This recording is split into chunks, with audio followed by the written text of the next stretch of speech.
Бойка жөнүндө эми Бойка элдер деле айтып калат, Бойка сен үчүн жаралган деп. Бойка мени элге таанытып кетти. Аябай ыраазымын Аллага. Ошол мындай эле Алла таалам чын ниет кылсаң ниетиңе жеткизет экен го.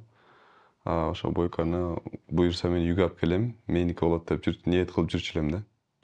Анан Алла таала ниетиме жеткизди, насип кылды. Бир жакшы акабыз бар экен. Анан бир жерде сүйлөшүп отуруп калып, Бойканы алып туруп, сага подарка деди. 5-10 миң доллар менен иштеке чечилбейт. Бул негизи сенин үйүңдө туруш керек, сеники болуш керек, ошондо туура болот деди. Эми ошондой акаларыбыз бар экен, Алла ыраазы болсун. Анан менин атым бирөөгө айтпай деле кой деди. Бирөө билбей эле койсун, эми Алла билсе болду деп ушинтип хайда кылып койду мага. Анан үйгө алып барсам, менин сүйүнүчүмөн дагы атамдын сүйүнүчүн көрүп ушундай жүрөгүм эзилди. Мен үйгө алып барсам атам ушундай сүйүндү.